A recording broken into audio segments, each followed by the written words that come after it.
படியாய் தேவ ஆவியானவர் கொடுக்கிற வார்த்தைகளை உங்களோடு பகிர்ந்து கொள்ளும்படியாய் தேவன் தந்த இந்த வாய்ப்புக்காக நான் தேவனுக்கு துதி செலுத்துகிறேன். உங்கள் யாவருக்கும் இரட்சகரும் ஆண்டவருமாய் இயேசுவின் நாமத்தினால என் அன்பின் நல்வாழ்த்துக்கள். ஹல்லேலூயா. நம்ம வசனத்தில் போலாமா? ரோமருக்கு எழுதின நிருபம் 8ஆம் அதிகாரத்தில் அந்த 19வது வசனத்திலிருந்து நாம் படிக்கணும். ரோமர் 8:19 நாம் படிக்கிறோம். மேலும் தேவனுடைய புத்திரர் வெளிப்படுவதற்கு சிருஷ்டியானது மிகுந்த ஆவலோடே காத்து கொண்டிருக்கிறது. அது ஏனென்றால் சிருஷ்டியானது அழிவுக்குரிய அடிமைத்தனத்திலிருந்து விடுதலையாக்கப்பட்டு தேவனுடைய பிள்ளைகளுக்குரிய மகிமையான சுயாதீனத்தை பெற்றுக்கொள்ளும் என்கிற நம்பிக்கையோடு அந்த சிருஷ்டியானது சுய இஷ்டத்தினால் அல்ல, கீழ்ப்படுத்தினவராலே மாயைக்கு கீழ்ப்பட்டிருக்கிறது. ஆகையால் நமக்கு தெரிந்திருக்கிறபடி இதுவரைக்கும் சர்வ சிருஷ்டியும் ஏகமாய் தவித்து பிரசவ வேதனை படுகிறது. அதுவுமல்லாமல் ஆவியின் முதற் பலன்களை பெற்ற நாமும் கூட நம்முடைய சரீர மீட்பாகிய புத்திர சுவிகாரம் வருவதற்கு காத்திருந்து நமக்குள்ளே தவிக்கிறோம். ஹல்லேலூயா, ஹல்லேலூயா. ஒரு தவிப்பின் சூழ்நிலையை நாம் பார்க்கிறோம்.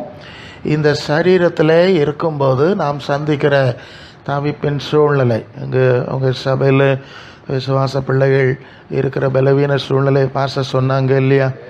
ஆமாம், பல பலவீனங்கள் வருது, ஹாஸ்பிட்டலைஸில் இருக்கிறாங்க. ஜெபிக்கிறோம், ஜெபிக்க வேண்டும்.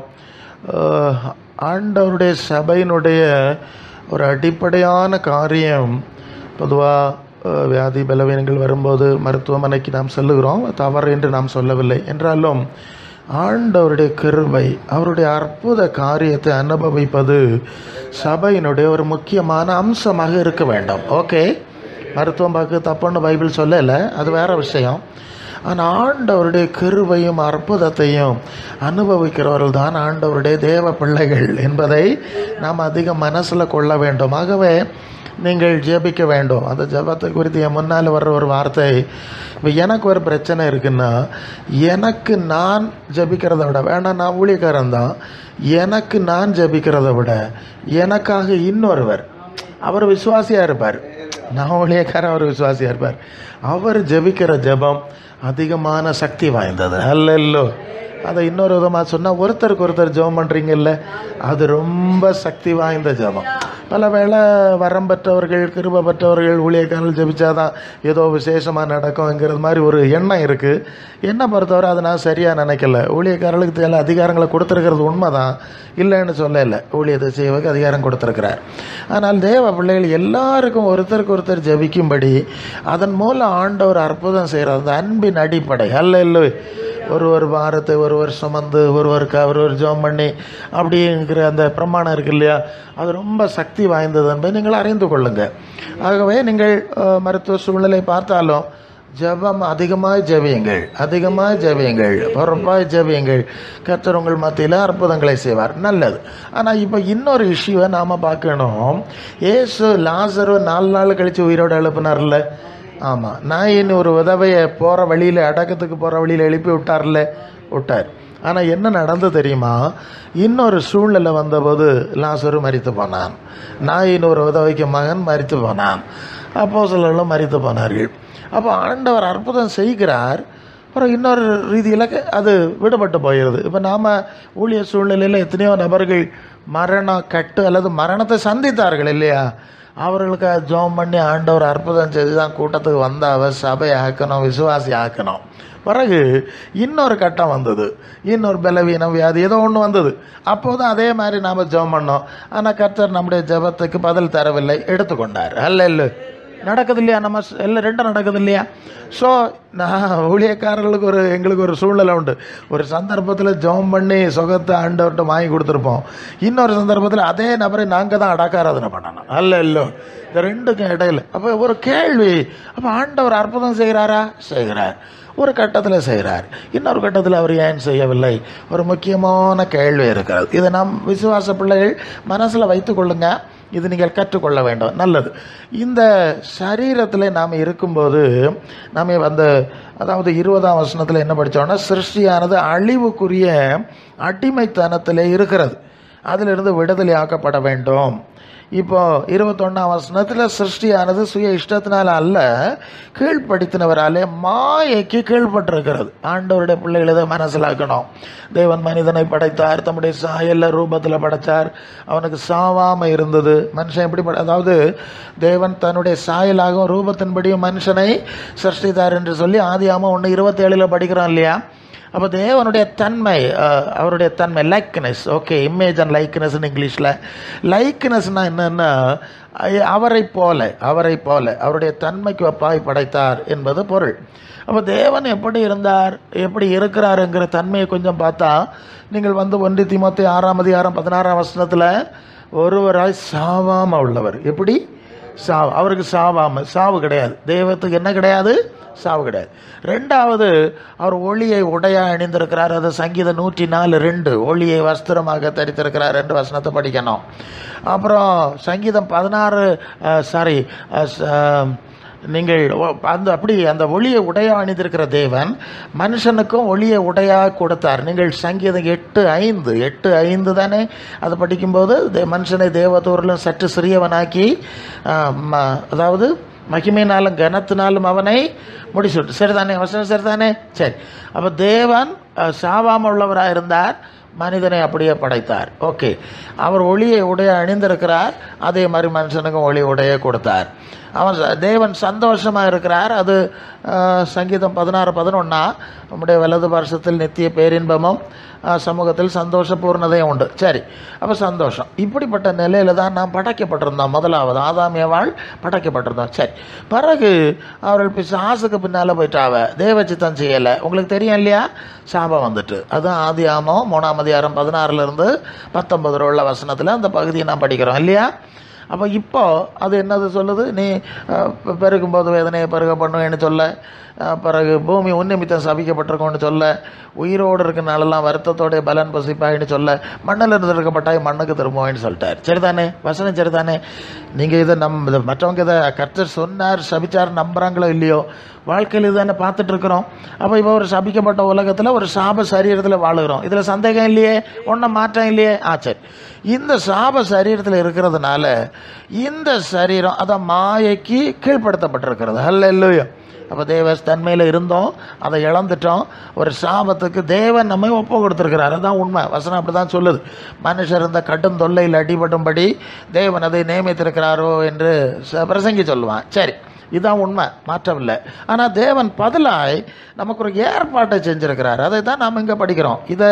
இந்த சாப சூழ்நிலையை முற்றில்லாமல் மாற்ற போகிறதில்ல. இவ்வளோ ஜெபம் பண்ணா என்ன, எப்படி ஆண்டவருடைய பிள்ளைகளாக இருந்தால் கூட 100க்கு 100 மாற்ற போகிறதில்ல. அதனால தான் பவுல் சொல்லுகிறார், விசுவாசிகளே, ரோம சபைக்கு சொல்லும்போது, நம்ம எல்லாரும் தவிக்கிறோம் இல்லையா? எல்லாருக்கும் தவிப்பு இருக்குது. அப்போ என்ன தவிப்புன்னா, இங்கே அதாவது தேவ புத்திரராய் நாம் வெளிப்பட வேண்டும். அது 19வது வசனம். அப்புறம் 20வது வசனத்தில் தேவனுடைய பிள்ளைகளுக்குரிய மகிமையான சுயாதீனத்தை நாம் பெற்றுக்கொள்ள வேண்டும். சரியா? அந்த வார்த்தையை பாருங்கள். இப்படி 23ஆம் வசனத்தில் ஆவியின் முதற் பலன்களை பெற்ற நாமும் கூட நம்முடைய சரீர மீட்பாகிய புத்திர ஸ்வீகாரம் வருவதற்கு காத்திருந்து நமக்குள்ளே தவிக்கிறோம். இந்த வார்த்தையை புரிஞ்சிட்டிங்களா? அப்போ தேவன் நமக்கு ஒரு வாக்குறுதி கொடுத்துருக்கிறார். என்ன வாக்குறுதி? தேவ பிள்ளைகளாக இருப்போம், தேவ சாயலிலே இருப்போம். அந்த இழந்து போன சாயல், ஏற்கனவே தேவ சாயலில் தான் படைச்சார்னு பார்த்துட்டேன்ல, ஷார்ட்டாக சொன்னேன் உங்களுக்கு. தேவ சாயலில் தான் படைச்சார், மகிமை கொடுத்துருந்தார், சாவாமல் இருந்தது, சந்தோஷம் இருந்தெல்லாம் சொல்லிட்டு. ஸோ இதை இழந்துட்டோம். இந்த சாயலை மீண்டும் நாம் அடைய வேண்டும். அல்ல, புரியுதா நான் சொல்கிறது? இப்போ ஆண்டவருக்குள்ளே நம்மை தேவன் எதற்கு அழைத்தார்? பல வேளை ஜனங்களுக்கு ஒரு பிரச்சனை இருக்குது. கூட்டத்துக்கு வருவீங்க, உங்களுக்கு பிரச்சனைக்கு ஜோம் பண்ண போகிறாங்க, ப்ராப்ளம் தீரும், சுகம் உண்டாகும், விடுதலை உண்டாகும், சந்தோஷமாக 2-3 வாரம் கூட்டத்துக்கு வந்து சாட்சியெல்லாம் சொல்லுவீங்க. அதுக்கடுத்து வேற ஒரு பிரச்சனை வரும். உங்கள் பிரச்சனையெல்லாம் உடனுக்குடன் தீர்ந்து கொண்டே இருந்தால் ரொம்ப சந்தோஷம். எல்லா பிரச்சனையும் ஆண்டவர் மாற்றிக்கொண்டே இருக்கிறார், ஏன்னா ரொம்ப சந்தோஷமாக இருப்பாங்க. ஆனால் சில பிரச்சனைகள், என்ன பிரச்சனை, வயசாச்சு, இப்போ எனக்கு அது முடியலை, இது முடியலை, சில காரியங்கள் இல்லையா, முதிர்ச்சின்னு வரும்போது அதை பவுல் இப்படி சொல்லுவார் 2 கொரிந்தியர் 4:16, ஆனபடினால நாங்கள் சோர்ந்து போகிறதில்ல, எங்கள் புறம்பான மனுஷன் அழிந்து உள்ளான மனுஷன் நாளுக்கு நாள் புதிதாக. சரிதானே, சந்தேகம் இல்லையே, அது பவுல் சொன்ன வார்த்தை தானே. அவ்வளோ பெரிய அப்போஸ்தலருடைய புறம்பான மனுஷன் அழிஞ்சிருக்குல்ல, அழிஞ்சிட்டு தானே வந்திருக்கு. அதை பேதுரு சொல்வார். 1 பேதுரு 1:1 கடைசி வசனத்துக்கு முந்தின வசனமா, மாம்சமெல்லாம் புல்லை போல அதன் மகிமையெல்லாம் புல்லின் பூ போல இருக்கிறது. புல் உலர்ந்தது, பூ உதிர்ந்தா இல்லையா? சரி, அப்போ அப்போஸ்தலனாகிய பேதுரு அப்படி தானே சொல்லுவார். அப்போ அவர்களுடைய மாம்ச சரீரமே அழிஞ்சா அப்போ நம்ம சரீரம் எப்படி யோசித்து பாருங்க. சரி, அப்போ இது அழிவுக்குரியது, அழியாமையை சுதந்திரிப்பதில்லை. 1 கொரிந்தியர் 15 நாம் படிக்கிறோம். அப்போ நாம் வாழுகிற சரீரத்துடைய நேச்சர், அதனுடைய இயல்பு, அதை முதலாவது மனசில் வைங்க. இதில் தான் நம்ம இருக்கிறோம். அப்போ ஆண்டவர் நன்மை செஞ்சார், சுகத்தை தந்தார், விடுதலை தந்தார். இன்னொரு கட்டத்தில் நமக்கு விடுதலை உண்டாகலை. அப்போ என்ன பொருள்? நாம் இந்த சரீரத்திலிருந்து அவருடைய சரீரத்துக்கு நாம் மாற வேண்டும், இல்லையா? ஆமாம், அவரை போல வசனம் பார்க்க போகிறோம். ஓகே, மாறணும். அப்போ ஆண்டவர் அற்புதங்களை செஞ்சு லாசருவை உயிரோடு எழுப்பினார். பிறகு கொஞ்ச நாள் வாழ்ந்தான். பிறகு அவன் சாவாமல் உள்ள இன்னொரு சூழ்நிலைக்கு அவன் போக வேண்டும். அல்ல, ஒரு தடவை சாவிலேருந்து எழுப்பியாச்சு, இனி சாவே இல்லாத சூழ்நிலைக்கு அவனை கொண்டு போக வேண்டும். அது அடுத்த நிலை. வசனத்தை பார்க்க போகிறோம். இல்லையா? புரிஞ்சிருக்கா? ஒரு ஐடியா கிடைச்சா, இந்த சரீரத்திலே சுகமாக இருக்கணும், பிரச்சனை வரக்கூடாது, வியாதி வரக்கூடாது அப்படின்னு விசுவாசிகள் நினைக்கக்கூடாது. அது முந்தின காலத்துல எல்லாம் அந்த ஆவிக்குரிய அறிவு இருந்ததுனால கொஞ்சம் நல்லா போனாங்க. இப்போ கொஞ்சம் உலக காரியங்களே இந்த சரீரத்தையே ரொம்ப பெருசாக பேசுகிறாங்க, அதை எக்ஸ்போஸ் பண்ணுறாங்க, காட்டுறாங்க. அதனால் இந்த காலத்து விசுவாசிகளுக்கு கொஞ்சம் பிரச்சனை. இவர்கிட்ட வெண்ணி இல்லையோ, தீந்து போச்சோ, இப்போ வேறு ஆல்டர் போகணுமோ, வெண்ணி மாறி போகணுமோ, இப்படிலாம் ஜனங்கள் கன்ஃபியூஸ் ஆகிறாங்க. ஒரு நாளும் கன்ஃபியூஸ் ஆகுதுங்க. இல்லையோ, நாம் ஒரு சபிக்கப்பட்ட உலகத்தில் சபிக்கப்பட்ட சரீரத்தில் இருக்கிறோம், சந்தேகம் கிடையாது. இதில் ஆண்டவர் நமக்கு வாழ்வை, உயிரை, ஒரு பலனை தந்திருக்கிறார். ஏன்னா இதை விட மேலானதை தர நாம் வல்லமை உள்ளவராக இருக்கிறேன் என்பவருக்கு ஒரு முன்னடையாளமாக செஞ்சிருக்கார். சரியா? அப்படிதான் புரிஞ்சுக்கணும். ஒரு முன்னடையாளமாக தந்திருக்கிறார். அப்போ இந்த சரீரத்திற்கு ஒரு மீட்பு, நிரந்தரமான மீட்பு, அந்த வியாதி இல்லாமல், துன்பம் இல்லாமல், கஷ்டம் இல்லாமல் ஒரு நிரந்தரமான மீட்பை தேவன் இயேசுவின் மூலம் நமக்கு வாக்கு பண்ணியிருக்கிறார். அல்ல, அதனால தான் வாழ்வானாலும், தாழ்வானாலும், பாடானாலும், கஷ்டமானாலும், நஷ்டமானாலும் நம்ம மரண பரியந்தம் அவரை அப்படியே பின்பற்றுகிறோம். அல்ல, ஐடியா கிடைச்சா? எதுக்கு? இங்க சாவாம இருக்கிறதுக்கு பின்பற்றல, சாவாம உள்ள ராஜ்யத்துக்கு, சாவாம உள்ளவரோட போய் உட்காரணும். பத்தியலா? ஐடியா இருக்குல்ல? இதுக்கு தான் நாம ஆண்டவராலே அழைக்கப்பட்டிருக்கிறோம். அதனால பொறுமையோட ஆண்டவரை நாம ஃபாலோ பண்ணோம். நல்லது. இப்போ சாவாம உள்ள சரீரம், இப்போ 1 கொரிந்தியர் 15:19-20 என்ன படிக்கிறோம்னா, இம்மைக்காக மாத்திரம் நாம் கிறிஸ்துவின் மேல் நம்பிக்கை உள்ளவர்களாக இருந்தால் எல்லாரை பார்க்கிலும் பரிதாபத்துக்குரியவர்களாக இருப்போம். கிறிஸ்துவோ மரித்தோரிலிருந்து எழுந்து நித்திரை அடைந்தவர்களில் முதற் பலனானார்னு சொல்லிட்டு ஒரு 2 வசனம் தாண்டி வந்தா, அவன் தன் வரிசையிலே உயிர்ப்பிக்கப்படுவான். இன்றைக்கி ஞாயிற்றுக்கிழமை அதிகாலமாக இப்போ வர்ஷிப்புக்கு வந்திருக்கோம். வழக்கமாக ஓய்வு நாள் என்ற வார்த்தையை பயன்படுத்துறது உண்டு. நியாயப்பிரமாணத்தில் அல்லது பழைய ஏற்பாட்டிலே சொல்லியிருக்க அந்த செய்தியின்படி 6 நாளில் கர்த்தர் எல்லாம் படைச்சி 7ஆம் நாளில் ஓய்ந்திருந்தாருன்னா அது சனிக்கிழமை. எந்த நாள்? சனிக்கிழமை தான் ஓய்வு நாள், சந்தேகம் கிடையாது. பழைய அந்த முறைப்படி சனிக்கிழமை தான் ஓய்வு நாள், ஓய்ந்திருந்தார். ஆனால் இப்போ ஞாயிற்றுக்கிழமை நாம் ஏன் இப்படி முக்கியமாக நினைக்கிறோன்னா, ஆதி திருச்சபை காலத்தில் இயேசு உயிர்த்தெழுந்த அந்த நாள், அல்லேலூயா, அந்த நாளுக்கு இன்னொரு பேர் உண்டு, கர்த்தருடைய நாள். அல்லேலூயா. அது அவருக்கு மட்டும் ஸ்பெசிஃபிக்காக சொல்ல, ஏன்னா அந்த நாளில் தான் அவர் உயிரோட எழும்பினார், அதிகாலமாக உயிரோடு எழும்பினார்ல. அதனால அந்த நாள் தான் நமக்கு கர்த்தருடைய நாள் என்கிற ரீதியில் வச்சதுனால தான் ஞாயிற்றுக்கிழமையில் இந்த மாதிரியான ஒரு சர்வீஸை நம்ம வச்சுருக்கோம். ஸோ ஒவ்வொரு ஞாயிற்றுக்கிழமை விடிகாலை விடியும் போது நேரம் 4 மணிக்கு நீங்கள் எழும்பிறீங்கன்னு வைப்போம், நம்ம மனசில் உண்டாகிற ஒரு எண்ணம் என்ன தெரியுமா? இன்னைக்கு எந்த நாள் தெரியுமா? ஞாயிற்றுக்கிழமை. ஞாயிற்றுக்கிழமைக்கு என்ன விசேஷம் தெரியுமா? இது மாதிரி ஒரு ஞாயிற்றுக்கிழமை தான் இயேசுநாதர் உயிரோட எழும்பினார். புரியுதா நான் சொல்றது? ஒவ்வொரு ஞாயிற்றுக்கிழமை வரும்போதும் ஒரு உயிர்த்தெழுதலின் அனுபவத்தை நாம் நினைக்கிறோம், நாம் விசுவாசிக்கிறோம். இயேசுவின் உயிர்த்தெழுதலை நாம் நினைக்கிறோம். இது ரொம்ப முக்கியமான ஒரு காரியம். 2வது, அவர் உயிர்த்தெழுந்தார் என்பது மட்டும் அல்ல, நம்மையும் உயிரோட எழுப்புவார். அல்லேலூயா. நம்மை எழுப்புவார் என்கிற ஒரு மாபெரும் நம்பிக்கை உண்டாக வேண்டும் என்கிறதுக்காக தான் இந்த நாளில் கொஞ்சம் முக்கியமாக வச்சு இப்படி நாம் பயன்படுத்திகிட்டு இருக்கிறோம். ஹல்லேலூயா. அப்போ இந்த உலகத்தில் உள்ள நன்மைக்காக வேண்டி ஆண்டவரை தேடுறவையே இருக்காவே, கொஞ்ச நாள் வருவாவ, அப்புறம் வரமாட்டாவ, இப்படி எல்லாம் போயிடுவாவ. ஆனால் அப்படி இருந்தால் மற்றவங்களை பார்க்கல நாம் பரிதாபத்துக்குரியவர்களாக இருப்போம். ஏன்? அவனுக்கு மரித்தோர் உயிர்த்தெழுதல் தெரியாது, மற்றவனுக்கு அவனுக்கு பரலோகம் தெரியாது, நித்திய ஜீவன் தெரியாது, புதிய அனுபவம் ஒன்றுமே தெரியாது. அவன் அதனால அவன் இம்மைக்குரிய காரியத்துக்கு அவனுக்கு சாமியை வச்சிருக்கான், சுற்றிட்டு போயிடுறான். சரியா? நாமளும் அப்படி இருந்தோன்னா அடாடா இயேசுநாதர் உயிர்த்தெழுந்தாரா, நம்மையும் உயிர்த்தெழுவாரான்னு சொல்கிறாங்க அப்படிங்கிற செய்தி அரைஞ்சும் கேட்டோம் தெரிஞ்சோம் நாம் அதை அடையாமல் போனால் பரிதாபத்துக்குரியவர்கள் தானே. அநேக ஜனங்கள் இப்படி செய்வாங்க. இந்த ஒரு சொகத்துக்கு வருவாங்க, ஒரு விடுதலைக்கு வருவாங்க, அது கிடைக்கிறது வரைக்கும் வருவாங்க, கிடைக்கலன்னா வரமாட்டாங்க. அல்ல கிடைச்சாலும் கிடைக்காட்டாலும் எல்லாரும் இந்த உலகத்தோடு போத்தனை போகிறாங்க. யார் அங்கே இருக்கல, யாரும் இருக்காங்களாமா? வேற இடத்துக்கு போகிறவங்க எல்லாம் உயிரோட இருக்கு, ஒருத்தரும் இல்லைல்ல. பின்ன எதுக்கு இந்த அவசரப்பட வேண்டிய அவசியம் என்ன? ஆத்திரப்பட வேண்டிய அவசியம் என்ன? அவருடைய பாகத்தில் பொறுமையா இருக்கலாமே, பார்க்கலாம் என்ன நடக்குன்னு பார்க்கலாம். இவ்வளவுதான் உலகத்தில் நடக்குது, பொறுமையா இருங்க. ஹல்லேலூயா. சரி, அப்போ கிறிஸ்து மரித்தோரிலிருந்து எழுந்தார், அவருடையவர்களும் அவருடைய நாள் வரும்போது எழுப்பப்படுவார், புதிய சரீரத்துடன் எழுப்பப்படுவார். அது என்ன, எப்படி எழுப்பப்படுவார்கள்? நீங்கள் 1 யோவான் 3:2 அவர் இருக்கிற வண்ணமாகவே அவரை தரிசிப்பதனாலே அவரை போல இருப்போம். அல்லேலூயா. கவனிக்கிறீங்களா? ஒரு தகர டப்பா போட்ட ஒரு கூடாரம் போட்டு இப்படி ஒன்று இங்கே நடந்துட்டு இருக்குன்னா அதுக்கு ஐடியா தெரியுதா உங்களுக்கு? அர்த்தம் தெரியுதா உங்களுக்கு? இங்கே இருக்கிறது தகர டப்பா தான், இதை போட்டுட்டாங்க, இதோட மேலான ஒரு லெவலுக்கு போக போகிறோம். அல்லேலூயா. இங்கே இப்படி இருக்கிறோம், இனி இன்னொரு சூழ்நிலைக்கு போகணும். அதனால தான் இதெல்லாம் பெருசுபடுத்துறது கிடையாது. புரியுதா நான் சொல்கிறது? ஏன்னா சில ஜனங்கள் உங்கள் கோயில் இப்படி இருக்கா, அங்கே பெரிய கோபுரம் இருக்குது, நிறைய லைட்டு போட்டிருக்கு. எப்பா நீ பெரிய கோபுரத்தில் லைட்டு போடுற இடத்துல இருந்து நீ பாதாளத்துக்கு போனால் என்ன பிரயோஜனம்? பரலோகத்துக்கு போகலன்னா என்ன பிரயோஜனம்? நீங்கள் ஒரு ஆள் இறந்து போனால் பிஷப் அடக்காராதனை நடத்தா பரலோகத்துக்கு போவீங்களா? நீங்கள் நான் வர்றது அப்படியே போகிறேன். இல்லையா? அநேகர் தப்பாக நினைக்கிறான். பிஷப் அடக்காராதனை நடத்திட்டா எங்கே போயிடலாம்? பரலோகத்துக்கு போயிடலாம். மலர் விளையம் வச்சுட்டா போயிடலாம். இல்லைன்னா அதுக்கு சில சடங்கு இருக்குல்ல. ஒவ்வொருத்தனும் எல்லா மதத்தில் உள்ளவனை இறந்து போனால் ஒவ்வொரு சடங்கு வச்சு தான் அடக்கம் பண்ணுறான். இவங்களும் ஒவ்வொன்றும் வச்சுருக்கான். ஜனங்கள் அதில் ரொம்ப பக்தியாக போகிறாங்க. சரிதானுங்களா? அப்புறம் என்ன பண்ணுவாங்கன்னா, நான் ஒரு நோட்டீஸ் பார்ப்பேன், விண்ணக வாழ்வின் 2ஆம் ஆண்டுன்னு ஒட்டியிருக்காங்க. என்னது?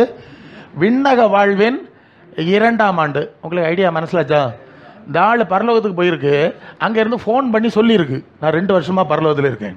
ஓகே, சரிதானுங்களா? இல்லையா? தப்பாங்கிறா? உங்களுக்கு என்ன தோணுது? எழுதி போட்டிருக்கு, நீங்கள் பார்க்கலையாமா? எத்தனை பார்க்குறோம், போகிற வார இடம்லாம் பார்க்குறோம். விண்ணக வாழ்வு பத்திரிகையில் பார்க்குறது இல்லை, விண்ணக வாழ்வு. நான் யோசித்து பார்ப்பேன், என்னப்பா இவ்வளவு தூரம் போகிறீங்க நீங்கள்? அவர் ஃபோன் பண்ணி சொன்னார் அங்கே இருந்து, இல்லை இவங்க பார்த்துட்டு வந்தாங்களா 2 வருஷமாட்டு? மோசடி தானே, எல்லாமே மோசடி தான். தொடக்கத்திலேருந்து கடைசி வர மோசடி தான். சில வேளை சில விஷயங்களை சகிக்க முடியல. உங்களுக்கு என்ன, இயேசுநாதர் மட்டும்தானே இருக்குது? ஆமாம். அப்புறம் உங்களுக்கு? எங்களுக்கு இயேசுக அம்மா இருக்குது, இயேசுக சீடர்கள் இருக்குது, புனிதர்கள்னு எவ்வளோ 33 கோடி புனிதர்கள் இருக்கான். என்னங்க அது பாதுகாப்பா? அவங்க சொல்கிறாங்க பாதுகாவலியா, பாதுகாவலரும் பாதுகாவலியுமா? அப்படியாம்மா சொல்கிறாங்கல்ல. விசித்திரமாக இருக்குல்ல, வேடிக்கையாக இருக்குது. ஒரு இடத்துல நாங்கள் தெரு பிரசங்கம் பண்ண போனோம். ஓகே, கன்னியாகுமரி பக்கம். நான் தான் எல்லாம் மாட்டியாச்சு, மாட்டிட்டு பேச ஆரம்பித்தேன். டீமாக போவோம், பெரிய ஸ்பீக்கர் சிஸ்டம் எல்லாம் வச்சுருப்போம், பைக்கில் வச்சுருப்போம், பேசுவது. ஸோ கொஞ்ச நேரம் பேசினோன்னே ஒரு பொம்பளை வந்தது.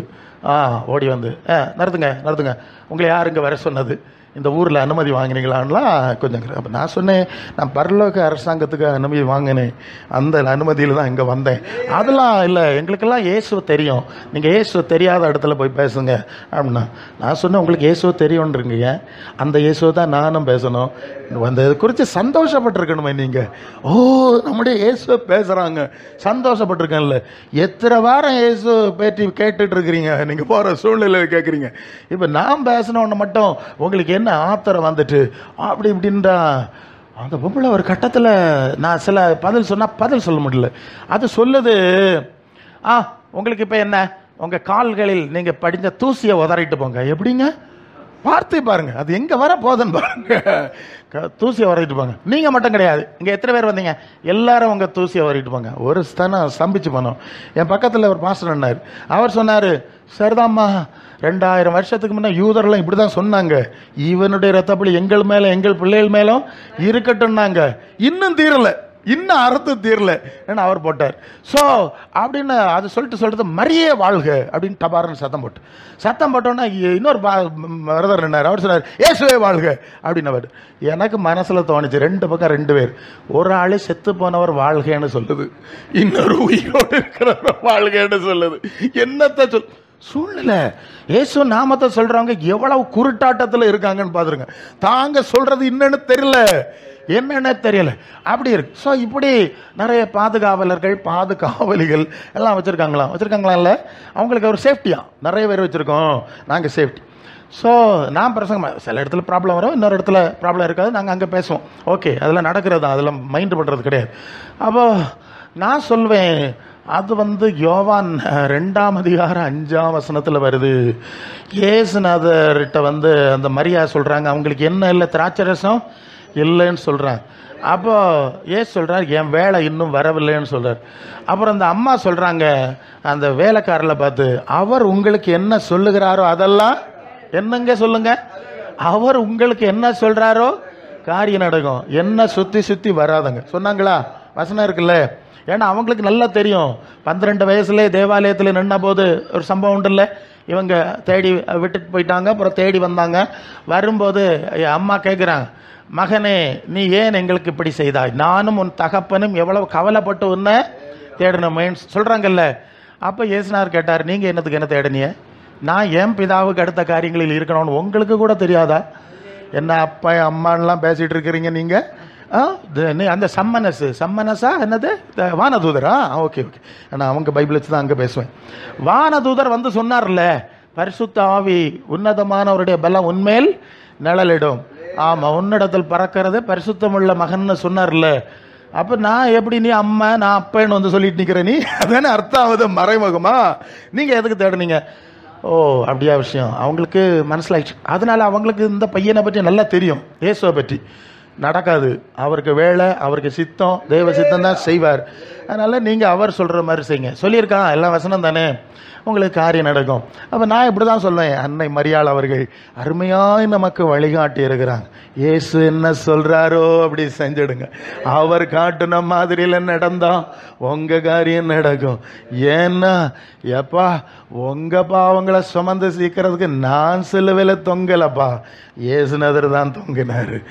என்ன புதைச்சிட்டாங்க, நான் வெளியே வரல.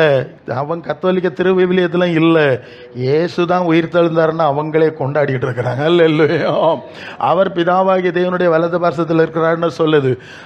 அந்த வசனம் எங்கே வரணும்னா, அது வெளிப்படுத்தல் 3:5 சொல்லுது, ஜெயங்கொள்ளுகிறவன் எவனோ அவனுக்கு வெண் வஸ்திரம் தரிப்பிக்கப்படும், அவனுடைய பேரை நாமத்தை நான் கிறுக்கி போடாம அவன் பிதா முன்பாகவும் அவன் பரிசுத்த தூதர் முன்பதாகவும் நான் அறிக்கையிடுவேன். யார் அறிக்கையிடுறது? அப்போ ஜீவ புஸ்தகத்தில் பேர் எழுதுறது யாருங்க? இயேசு தானே, அவர் தானே சொல்கிறாரு, நான் தானே ஜீவ புஸ்தகத்தை ஹேண்டில் பண்ணுறேன். எழுதுறது வெட்டுறது எல்லாம் அதிகாரம் என்கிட்ட இருக்கு. எனக்கும் கிடையாது, பிஷப்மாருக்கும் கிடையாது, இந்த பாதுகாவலர்களுக்கும் கிடையாது, பாதுகாவலிகளுக்கும் கிடையாது. பாதுகாவலிகளே கடலற மண்ணல இல்லையா இருக்காவ, அப்புறம் எங்கோடியாக பாதுகாக்குதா? இல்லை, இது எப்படி கண்டுபிடிச்சாங்க? ரொம்ப சாமர்த்தியமாக இருக்குல்ல. ஓகே ஆமாம், இவங்க மேரியும்பா அவன் மாறியும்பா, ஓகே இப்படி இருந்துட்டு போட்டு சரி, நம்ம அதுக்குள்ளே போண்டான்ல. சரி ஓகே, இப்போ என்ன புரிஞ்சுங்க, ஜீவ புஸ்தகத்தில் பேர் எழுதுகிற அதிகாரம் இயேசுக்கு மட்டும் இருக்கிறது அல்ல. அவர் தானே லாசர்வை உயிரோடு எழுப்பினார் 4 நாள் கழிச்சு. மரியா எழுப்பல், அம்மா எழுப்பல் அல்ல. அவங்க ரொம்ப மரியாதைக்குரிய நபர், நம்ம மதிக்கிறோம் அவங்களுடைய குணம், அவங்களுடைய சகிப்புத்தன்மை, அதில் ஒன்றும் பிரச்சனை கிடையாது. ஆனால் இயேசு பரலோகத்திலேருந்து வந்துட்டார்ல, அவர் பரலோகத்துக்கு போயிட்டார்ல, அவர் அங்கே இருக்கிறார்ல, அவர் தான் மீண்டு வர போகிறாரு அல்ல இல்லையோ. என்ன வருது அது 2 கொரிந்தியர் 5:10 மாம்சத்தில் அவனவன் செய்த நன்மைக்காவது தீமைக்காவது தக்க பலன் அடையும்படி எங்கே நிற்க வேண்டும்? கிறிஸ்துவின் நியாயாசனத்திற்கு முன்பாய் நிற்க வேண்டும். வெளிப்படணும். யாருக்கு நியாயாசனம்? இயேசு. அப்போ இயேசு எப்படி வருவார்? நியாயாதிபதியாய் வருவார். வெளிப்படுத்தல் 22:12 இதோ சீக்கிரமாய் வருகிறேன், அவனவன் கிரியைக்கு தக்கதாய் நான் அளிக்கிற பலன் என்னோட கூட வருகிறது சொல்லியிருக்கா? சரி. அப்போ இப்போ பாவம் எல்லாம் மன்னிக்காரு, மனம் திரும்ப குணப்படு, தெய்வ சித்தம் செய், பரிசுத்தமாக வாழன்னு சொல்லுவார். ஆனால் இனி வரும்போது அவர் நோட்டையும் எடுத்துக்கிட்டு வருவார். சரி, எல்லாம் சொன்னேன். ஏன்னா கிறிஸ்தவ மார்க்கத்தில் ஒன்று முன்னால் வருது. கிறிஸ்தவ மார்க்கத்தில் ஒரு சில மிக மோசடி இருக்குது. அது என்ன மோசடின்னா, இப்போ நான் நாட்டையர் பேரனாக்கம் சர்ச் ஆஃப் சவுத் இந்தியாவிலேருந்து வந்தவன். ஸோ அங்கே என்ன சொல்லுவாங்கன்னா, இயேசுவை தேவனுடைய குமாரன் என்று விசுவாசித்து விட்டால் நாம் எல்லாம் யாராயிரும்? தேவ பிள்ளை ஆயிரும். அந்த வசனம் அப்படி சொல்லுது இல்லையா? அவருடைய நாமத்தின் மேல் விசுவாசம் உள்ளவர்களாக ஏற்றுக்கொண்டவர்கள் எத்தனை பேரோ அத்தனை பேரும் அவருடைய பிள்ளைகளாகும்படி அதிகாரம் கொடுத்தார். அது உண்மை, வசனம் தப்பு கிடையாது. பாருங்க, அதுக்கு பேர் டைட்டில் வசனம்னு சொல்லுவோம். என்னது? தலைப்பு. இயேசுவை தேவ ஏற்றுக்கொள்ளுங்கள், தேவ ஏற்றுக்கொண்டு தலைப்பு வசனம். அடுத்தது எப்படி ஏற்றுக்கொள்ளுது, எப்படி அவரோட நடக்குதுன்னு கிளை இல்லையா பார்க்கணும். கிளை வரணும் இல்லையா? அடுத்த பாடம் படித்தாண்டாமா, இயேசுவை ஏற்றுக்கொண்டேன், இயேசுவை ஏற்றுக்கொண்டேன், இயேசுவை விசுவாசிச்சேன்னா தேவ பிள்ளை ஆயிட்டோன்னு சொல்லிட்டு ஒரு நம்பி அந்த வட்டத்திலே நின்றுருவாங்க. சரியா? இப்போ அந்த கதரேனருடைய நாட்டில் தானே வந்து இயேசு வந்தார். வந்தபோது அது லூக்கா 8:28 அங்கே வந்து 6000 பிசாசு. எத்தனை பிசாசம்மா? லேகியோன்னா 6000. ஓகே, 6000 பிசாசு சொன்ன வார்த்தை என்னது? இயேசுவே, இயேசுவே தேவனுடைய குமாரனே, உமக்கும் எனக்கும் என்ன? அப்போ பிசாசு சொல்லுது இயேசுவே தேவனுடைய குமாரன். விசுவாசிக்குதா இல்லையா? விசுவாசிக்குதா இல்லையா? விசுவாசிக்குது. லூக்கா 4:41 வந்தாச்சுன்னா பிசாசுகளும் இயேசுவே தேவனுடைய குமாரன் அறிக்கையிட்டு அவரை விட்டு ஓடி போயிட்டு என்ற செய்தி இருக்கு இல்லையா? யாக்கோபு 2ஆம் அதிகாரம் 19-20 படித்தா, தேவன் ஒருவர் உண்டென்று விசுவாசிக்கிறாய், அது நல்லதுதான், பிசாசுகளும் விசுவாசித்து நடுங்குகின்றன சொல்லியிருக்கா. அப்போ இயேசுவை தேவனுடைய குமாரன் என்று விசுவாசிக்கிறதுனால யாரும் தேவ பிள்ளையாக மாற முடியாது. அல்ல, அது ஒரு தொடக்கம், 1ஆம் பாடம். அடுத்தது கீழே அப்படி எப்படி இயேசுவை ஏற்றுக்கொள்வது, இயேசுவை பின்னால் நடக்கவில்லை. அடுத்து போனோம். இது போகாமல் அவங்க அந்த வட்டத்திலே நின்று கொள்வார். நாங்கள் இயேசுவை விசுவாசிக்கிறோம் அல்லது ஆராதிக்கிறோம் இப்படிலாம் சொல்லிகிட்டே நின்றுருவாங்க. நீங்கள் வந்து மற்ற 7:21 வந்தால், பரலோகத்தில் இருக்கிற என் பிதாவின் சித்தப்படி செய்கிற வந்தால் பரலோக ராஜ்யத்தில் பிரவேசிப்பான், என்னை கர்த்தாவே கர்த்தாவேன்னு சொல்லிகிட்டு இருக்கவன் பிரவேசிக்க மாட்டான். பேய் விரட்டினவன், நோய் விரட்டினவன் எல்லாம் ஆண்டவருடைய ஊழியத்தில் உள்ள விஷயம், எதிராக பேசலை. அதெல்லாம் செஞ்சாலும் பிதாவின் சித்தம் செய்யணும். சரிதானே? சந்தேகம் இல்லைல்ல, எல்லா விவிலியத்திலும் இருக்கிறது. ஸோ இந்த அனுபவம் இல்லாமல் நான் இயேசுவை விசுவாசிக்கிறேன் ஆராதிக்கிறேன்னு ஒரு வட்டத்திலே நின்று கொள்வார். கடைசியில் சொல்வார்கள், நாங்கள் கிருபையினால் பரலோகத்துக்கு போகிறோம். கிருபைன்னா இந்த வீட்டில் வந்து காலையில் ஒருத்தன் பிச்சைக்காரன் வந்து சத்தம் போடுவான் இல்லையா, ஒரு அரை மணி நேரம் சத்தம் போடுவான், நீங்கள் ஒரு 50 பைசா போடுவீங்க இல்லையா, இதுக்கு பேர் கிருபை. சாயங்காலம் 4 மணிக்கு பிள்ளைகள் ஸ்கூல்லேருந்து வந்து கதவையும் ஒரு சவிட்டு அடித்து திறந்து உள்ளே வந்து நீங்கள் வச்சுருக்க எல்லாம் இழுத்து போட்டு தின்னது இல்லையா, இதுக்கு பேர் கிரிய. இல்லையா? அவன் பிச்சைக்காரன், இது பிள்ளை, ரெண்டுக்கும் வித்தியாசம் இருக்குது இல்லையா? அப்போ அவைய சொல்லுது என்னென்னா, நாங்கள் கிருபையாக்கும். கிருபைன்னா எல்லாம் இலவசம். நிறைய வசனங்கள் உண்டு. அங்கே சொல்லியிருக்க வசனம் எதை சொல்லியிருக்குன்னா, நம்ம ஆண்டவர்கிட்ட வரும்போது பாவியாகவே வந்துட்டோம். இல்லை, ஒன்றும் கையில் கிடையாது, ஒரு யோக்கியமும் இல்லை, நம்மக்கிட்ட கொடுக்கறதுக்கு ஒன்றும் இல்லை. அவர் கிருபைன்னா ஏற்றுக்கொண்டு நம்ம மன்னித்து நம்ம கழுவி அவருடைய பிள்ளையா மாத்தினார். அல்ல, சந்தேகம் கிடையாது. அல்ல, இது முதலாவது அனுபவம். அதுக்கு அடுத்தது என்னது? ரோமர் 6:22 நீங்கள் இப்பொழுது பாவத்திலிருந்து விடுதலையாக்கப்பட்டு தேவனுக்கு அடிமைகளானதினால் பரிசுத்தமாதல் கிடைக்கும் பலன் முடிவோ நித்திய ஜீவன். அப்போ பாவத்திலிருந்து விடுதலையாக்கப்படணும், பரலோக தேவனுக்கு அடிமை ஆகணும், அப்போ தான் தேவ சித்தம் செய்ய முடியும், அப்புறம் தான் தேவனுக்கு ஏற்ற பரிசுத்தம் வரும், முடிவு நித்திய ஜீவன். அப்போ நிறைய ப்ராசஸ் இருக்குல்ல. அதனால தான் பிலிப்பியர் 2:12 அதிக பயத்தோடு நடுக்கத்தோடும் உங்கள் ரட்சிப்பு நிறைவேற பிரயாசப்படுங்கள் இருக்கா? ஒரு பிள்ளை பிறந்து வளர்ந்து வர்றதுக்கு எவ்வளோ சாப்பிட வேண்டியிருக்கு, எத்தனை வருஷம் ஆகுது, அப்படி தானே பூரணம் வர்றோம். இது மாதிரி நாம் கிறிஸ்துவுக்குள்ளே வளர்ந்து பூரணமாகும்படி அனுபவம் இருக்குது. அதுக்கு தான் அந்த சபையை வச்சிருக்கு. இல்லைன்னா ஒரே நாளையில் உங்களை அனுப்பியிருக்கலாம்ல. இல்லையா? சாகிறது வர அவங்க எல்லா சூழ்நிலையும் உங்களோட ஹேண்டில் பண்ணி ஜெபம் பண்ணி வசனத்தை சொல்லி அப்படியே அந்த கிறிஸ்துவின் தன்மையிலே வளர்த்தெடுக்கிற ஒரு அமைப்புக்கு பேர் தான் சபை. சபைன்னா என்னது? அகெயின் சொல்கிறேன், அது எபேசியர் 4:11 தேவகுமாரனாகிய இயேசுவை கிறிஸ்துவை பெற்றும் விசுவாசத்திலும் அறிவிலும் ஒருமைப்பட்டவர்களாகி கிறிஸ்துவின் நிறைவான வளர்ச்சியின் அளவுக்கு தக்க பூரண புருஷராகும் வரைக்கும். சரிதானே? அங்கே இருக்கிறத சொல்கிறேன், வாசிக்க சொன்ன நேரம் போயிடும். சரி, பூரண புருஷராகும் வரைக்கும் சபையானது சீர்திருந்தணும் இல்லையா? பரிசுத்தவான்கள் சீர்திருந்தபடி சபை பக்தி விருத்தி அடைவதற்கு. எந்த பக்தி விருத்தி அடையணும்?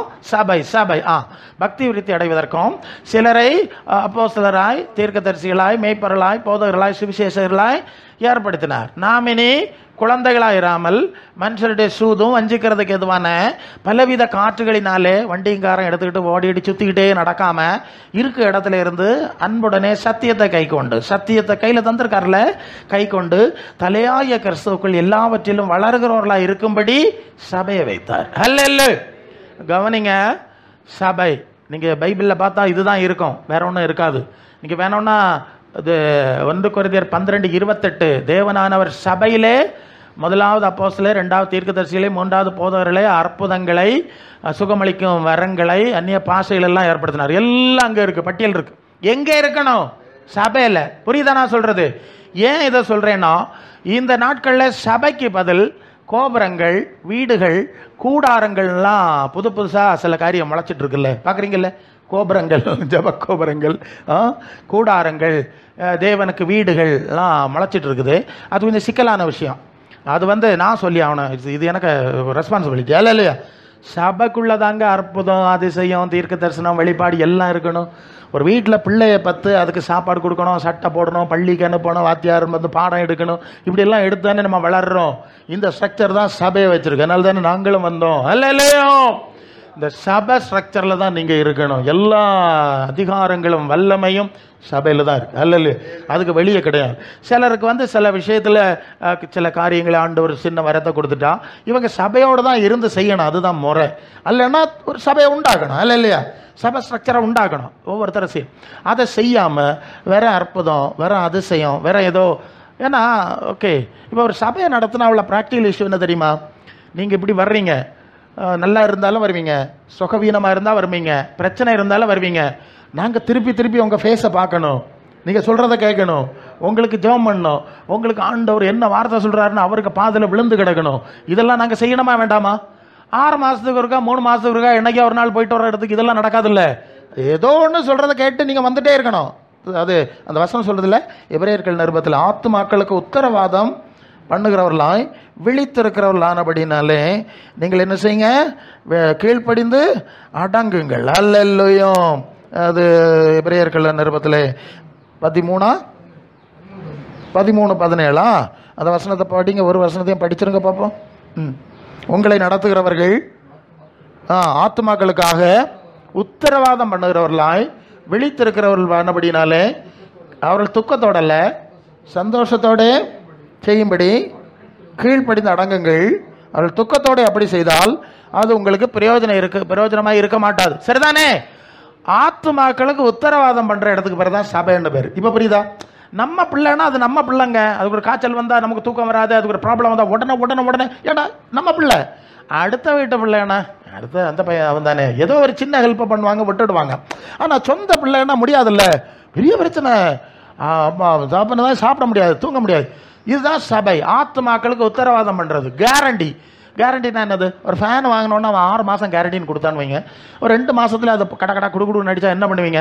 அதை கலத்தி அவனுக்கு கூட்ட, பெரிய வீரமாக பேசினா இல்லையா அன்னைக்கு, கேரண்டி சார்னு என்ன கடை குடுன்னு நடி இது அப்படின்னு சத்தம் போடுவான். கடைக்காரன் என்ன சொல்லுவான்? ஒரு ஐஸ் சர்பத் வாங்கி கொடுத்துட்டு கூல் டவுன் பண்ணி உட்காருங்கன்னு சொல்லி ரிப்பேர் பண்ணுறான். திருப்பி இருக்குது சார் நான் சார் சொல்கிறானா இல்லையா? நீங்கள் விட மாட்டீங்களா? சட்டையை பிடிச்சிருவீங்கல்ல? அதுதான் உத்தரவாதம். பெருசங்கி எதிர்நாள் கூட்டத்துக்கு வந்திருக்கோம், சபைக்கு தானே வந்திருக்கோம். எங்களுக்கு அந்த பொறுப்பு இருக்குது. என்னெல்லாம் செஞ்சுருக்கோம், அதை இதை எல்லாம். ஆமாம், எஸ் செஞ்சு ஆகணும். நாங்களும் ஓடல இல்லை. ஒரு எல்லாம் சில சந்தர்ப்பத்தில் பார்த்தீங்கன்னா அடக்காராதனை எல்லாம் முடிச்சு நிகழ்ச்சி எல்லாம் எல்லாரும் போன பிறகு தான் நாங்கள் வீட்டுக்கு போக முடியும். இல்லையா? அது வேற நிறைய ரெஸ்பான்சிபிலிட்டி இருக்குங்க. இது ஆத்துமாக்களுக்கு உத்தரவாதம் பண்ணுறது. புரியுதா? கேரண்டி பண்ணணும். நம்ம எதுவும் வசம் இல்லாமல் சொல்லிட்டா பிரச்சனை ஆயிரும். நீர் இப்படி சொன்னீர்லையா பிரசங்க யாருன்னு கேள்வி கேட்டுருவாங்க. அப்புறம் சரி இப்படியெல்லாம் இருக்குது. அப்போ ஆத்துமாக்களுக்கு உத்தரவாதம் பண்ணதுக்கு பேர் தான் சபைன்னு பேர். ஒரு ஐடியா கிடச்சிதான். நீங்கள் சும்மா வண்டிங்காரம் எடுத்து சும்மா எங்கேயோ டூர் போகிறது மாதிரி சுற்றிட்டு மாறுறது உள்ள விவகாரம் கிடையாது. அப்போ அதுக்குள்ளே எல்லாம் சொல்லணும். சாப்பாடு கொடுக்க வேண்டியதை கொடுக்கணும், சாப்பிடலைன்னா 2 அடியை கொடுக்கணும், சமயத்துக்கு பள்ளிக்கு போகலைன்னா அதுக்குள்ளே வழி செய்யணுமா வேண்டாமா? அப்படி தான் நீங்கள் பிள்ளை வளர்த்தீங்க.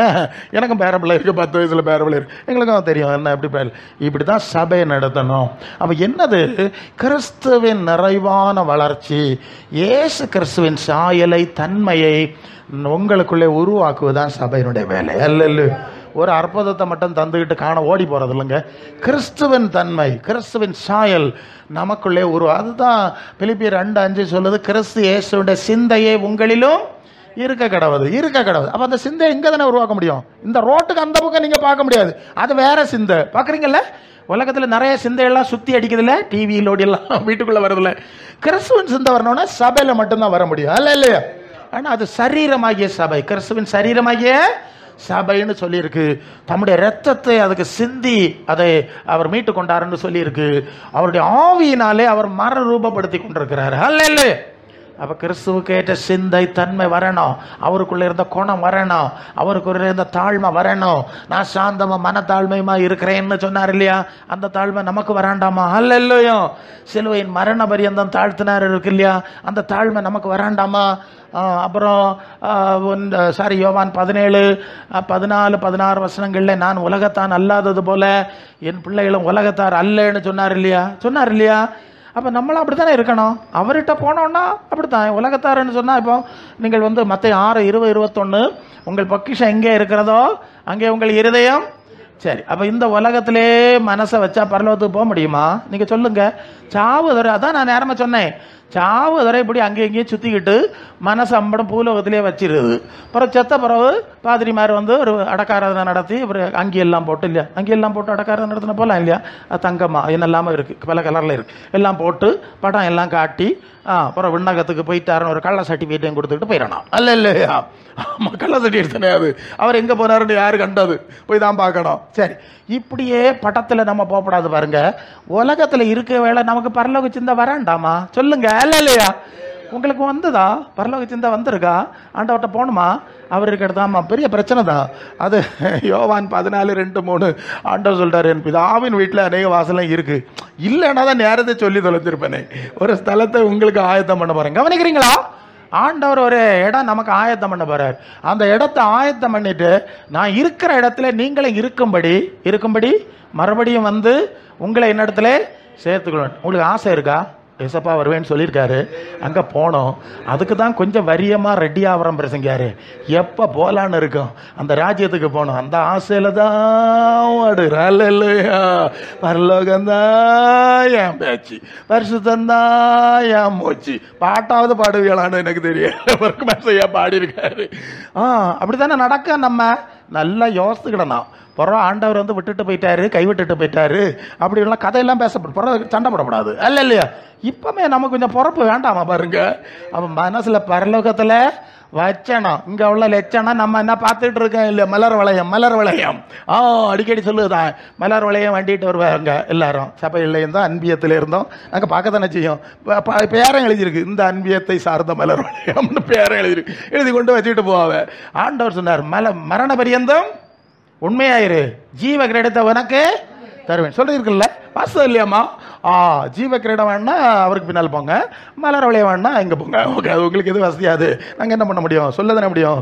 ரொம்ப கூடுதல் பிரசங்கம்னா பிரசங்கி கூட்டத்துக்கு வர மாட்டோம், இப்படி பேசுனீங்கன்னு சொல்ல போறீங்க, அது வர ப்ராப்ளம். சரி, இப்போ என்ன புரிஞ்சுங்க? மனச பரலோக ராஜ்யம். ஓகே, அது வெளிப்படுத்தல் 21:1 புதிய வானத்தையும் புதிய பூமியையும் கண்டேன், முந்தின வானம் பூமி இருந்த இடமும் காணப்படவில்லை. இந்த வானம் பூமியெல்லாம் தீக்கொளுத்தியாச்சு. அது 2 பேதுரு 7:3-7-13 இப்போ இருக்கிற வானம் பூமி அக்கினிக்கு இரையாக வச்சிருக்கு. பஞ்சபூதங்கள் உருகி போகும். தேவனுடைய நீதி வாசமாக இருக்கும். புதிய வானங்களும் புதிய பூமி உண்டாகும் என்று காத்திருக்கிறோம். நீங்கள் காத்திருக்கிறீங்களா? இங்கே எந்த பயவை மாறி மாறி வந்தாலும் இந்த சாசுக்கு ஆட்சியில் இந்த உலகம் இருக்குது வரைக்கும் இப்படி தான் இருக்கும், அல்ல இல்லையா? அதனால் சரி, நமக்கு ஒரு கடமை இருக்குது, ஜெபம் பண்ணுறோம், யார் ஆல் டூயிங். ஸோ அதனால் நமக்கு விசுவாசிகளுக்கு ஒன்று தெரியணும், எங்களுக்கு பிரச்சனை, எங்களுக்கு சாபம் தீரணும்னா ஆண்டவர் இருக்க இடத்துக்கிட்ட போனோம். எங்கே போனோம்? வெளிப்படுத்தல் 22:3 இனி ஒரு சாபம் வராது, தேவனும் ஆட்டுக்குட்டியானவர் இருக்கிற சிங்காசனம் அங்கே இருக்கும். அங்கே போனாதான் எங்கள் சாபம் எல்லாம் தீரும். அதுக்கு தான் நாங்கள் ஓடிக்கிட்டே நடக்கும். எங்களுக்கு வேறு ஒன்றும் பிரச்சனை இல்லை. அவன் விளம்பரப்படுத்துவன் அந்த ஆஸ்பத்திரி இந்த ஆஸ்பத்திரி இப்படி ஒரு ஆள் பல்ல காட்டிட்டு நிற்கிற மாதிரி படம் எல்லாம் போட்டு நிறைய விளம்பரம் அடிப்பான் இல்லை. லட்சக்கணக்கில் பணத்தை வாங்கிட்டு பார்சல் பண்ணி அனுப்பி போடுதீங்க. கடைசியில் ஓஹோ படம் எல்லாம் பயங்கர ரோட்டங்கரையில் அங்கே வந்தால் இத்தனை லட்சம் கட்டு எல்லாம் கையெழுத்து போடு எல்லாம் போட்டுட்டு கடைசியில் என்ன பார்சலில் இருக்குது எடுத்துகிட்டு போகிறீங்களா வீட்டுக்கு, இதுக்காடா லட்சம் வாங்கினேன், இதுக்கு அங்கே பல்ல காட்டிட்டு படமாக காட்டி விட்டுருந்த ரோட்டங்கரையில். அவ்வளோதான் அவனை கூட செய்ய முடியும். எங்களுக்கு ஆண்டவருக்கு ராஜ்யத்துக்கு போனோம், சாவாமல தேசத்துக்கு போனோம். அதுக்காக ஓலைக்கடு வருதலும் பரவாயில்ல, விட போகிறதில்ல. சாவு வேறு மரண பரியந்த உண்மையாருன்னு சொல்லியிருக்காரு. அதில் ஓடு மாதிரி ஏற்பாடு கிடையாது. அல்ல இல்லையா, வந்தா சாவு வரணும் அங்கே போனோம். அல்ல இல்லையோ, சரியா புரிஞ்சுதா? சரி. அப்போ என்னாச்சு, புதிய ஒரு சூழலை ஆண்டவர் உண்டாக்கிட்டு இருக்கார். அது வெளிப்படுத்தல் 21:3 மனுஷருடைய மத்தியிலே தேவனுடைய வாசஸ்தலம் இருக்கிறது. அவர் அவருடைய பிள்ளைகளாக இருப்பார். அவர் அவருடைய தேவனாக, அவர்கள் அவருடைய பிள்ளைகளாக இருப்பார்கள். அவர் அவருடைய தேவனாக இருப்பார். அப்போ தேவனும் தேவ பிள்ளைகளுமாக இருக்கக்கூடிய ஒரு சூழ்நிலை நமக்கு வச்சிருக்கு. சரிதானே? சரிதானே? அதுக்கு நாம் போகிறதுக்காக இப்படி கடந்து இந்த கஷ்டமான சூழ்நிலையில எப்படியாவது போய் சேரணுமே. பள்ளி பாடம் படித்தோமா இல்லையா? எத்தனை வரியம் படிக்க வேண்டிய இருக்கு இல்லையா? உலகத்தில் 5-6 நாள் வாழ்ந்து மண்ணில் வச்சதுக்கு எவ்வளவு படிக்க வேண்டியிருக்கு. அப்பா எம்படு தின்னு தீக்க வேண்டியிருக்கு. எத்தனை வரியம் தெய்வமே, ஒரு வழி ஆகி வச்சு கொள்ளலாம் இல்லையா? அப்போ சர்க்கத்துக்கு போனா ஒன்றும் செய்யாண்டாமா, ஒன்றும் படிச்சாண்டாமா, தின்னாண்டாமா, குடிச்சாண்டாமா, என்னத்தை சொல்லுதிய நீங்கள்? அதுக்காக இந்த சூழ்நிலையை வச்சிருக்க இல்லையோ? விவரம் கட்ட ஆளு சில ஆளு பந்தேகாசக்காரங்களுக்கு விவரம் இல்லை. விவரம் யாருக்கு இருக்குன்னு நமக்கு கடைசியில் நோക്കാം. அவட வரும்போது நமக்கு அவட வச்சு நோക്കാം. ஆர்க்கான விவரம், ஆமா ஆமா விவேகம், ஆர்க்கான விவேகம் உண்டாயிருந்து എന്നുള്ളത് അവിടെ വരുമ്പോൾ நம்ம നോക്കാമല്ലോ அப்படின்னு. അല്ല இல்லையா? അതെ അങ്ങനെയാണ്. അല്ല മനസ്സിലാകുക? തമിഴറിലെ നിങ്ങൾ മലയാളത്തിൽ അവിടെ കേരളത്തിൽ സംസാരിക്കും, മലയാളത്തിൽ സംസാരിക്കേണ്ടി വരും. ഓക്കെ, അങ്ങനെ ഞാൻ ചിലപ്പോൾ അങ്ങനെ പറയും, നോക്കാമല്ലോ അവിടെ വരും. നിങ്ങളിവിടെ കുറച്ച് മലയാളങ്ങളൊക്കെ വെച്ച് പാടി പാടി പടം കാട്ടുന്നതല്ലേ? അല്ലല്ലോ, ഞങ്ങൾക്ക് ഈ படம் ஒன்றை வேண்டாம் கேட்டோம். சரி, அப்போ எங்களுக்கு வேண்டியது பரலோகம். ஆண்டவர்கிட்ட போனோம். அவருக்கு சரீரத்துக்கப்போ அவர் சரீரம் கொடுக்கன்னு சொல்லியிருக்காரு. அதாக எங்களுக்கு பிரச்சனை. இந்த சரீரத்தில் என்ன எவ்வளவு லட்சம் செலவாக்கினாலும் இதுக்கு லட்சணம் தெரியும். அதனால் இதுக்கு பின்னால் போவேல, ஆண்டவர் போல மாறணும், அந்த ராஜ்யத்துக்கு போனோம், அதுக்கு பிரயாசப்படுங்கள்னு சொல்லியிருக்கு. என்ன சொல்லியிருக்கு? பிரயாசம், பிரயாசம். அந்த பிரயாசம் அது சபை ரொம்ப பிரயாசப்பட்டிருக்கா பாருங்க. நீங்கள் 1 கொரிந்தியர் 15ஆம் அதிகாரத்தில் அது கடைசி வசனம் என்ன சொல்லு தெரியுமா?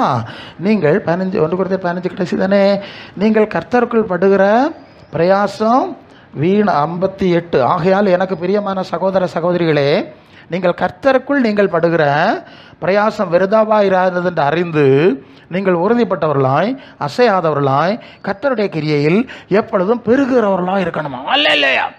கர்த்தருக்குள் படுகிற பிரயாசம், பிரயாசம் நிறைய இருக்குது, நமக்கு தெரியும் இல்லையா? ஒரு சபையில் நான் பிரசங்கம் பண்ணி முடித்தேன்.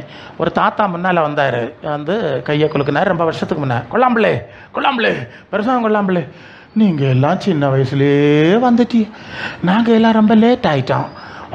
உலகத்தில் அதை சாதிக்கணும், இதை சாதிக்கணும், சரீரத்தில் நல்ல பலம் இருந்து பாருங்க, நல்ல பணம் இருந்து பாருங்க அப்படின்னு வடக்கு தக்கா கொஞ்ச காலம் ஆடி பிறகு எல்லாம் தளர்ந்து தொப்பி அடிச்சு பயவளம் எல்லாம் தள்ளுன பிறதான் இனி அந்த பொன்னப்பன்கிட்ட தான் போனோம். அந்த பொன்னப்பன், செல்லப்பன், தங்கப்பன், ஏசப்பன் தான் வேணும்னு பிந்தி தான் வந்தோன்னு கொள்ள இல்லையா? புறதான் இது இம்புடுதானோ, இது இவ்வளவு தூரம் தானப்பா, அதுக்கு பிறகுதான் புத்தி வந்ததான் கொள்ளாம நான் சொல்லுது. அதனால லேட் ஆகி போச்சு, சங்கடம். நீங்கள் எல்லாம் சின்ன வயசில் இப்படி பிரசங்கம் பண்ணி தள்ளதுகளேவா? 15 வயசுலேயே பைபிள் படித்து ஆரம்பித்ததுனால பிரசங்கம் பண்ணேன். நீங்கள் என்ன செய்திய தலைக்க மாட்டில் வச்சு உறங்குனியலோ? நாளே தர மர கிருத்தருமை சொல்லிட்டு நடக்க தெரிஞ்சு இல்லையா? பியா வந்தோன்னு எடுத்தங்க வச்சுக்கிடணும். நாங்கள் 15 வயசுலேயே படித்தோம். இதில் என்ன இருக்குது? ஏசப்பா டேடி என்ன சொல்லியிருக்காரு? இந்த நாட்டையர் மாதிரி சொல்லு கதை என்னதுன்னு அப்போவே நாட்டையர் மாதிரிட்ட ஆர்கி பண்ணோம். பாஸ்டர் இப்படி இருக்குது, நான் இயேசுவை வாசித்தேன், அவர் இப்படி சொல்லியிருக்கார். சீடர்களெல்லாம் இப்படி இல்லையா சொல்லியிருக்காவ?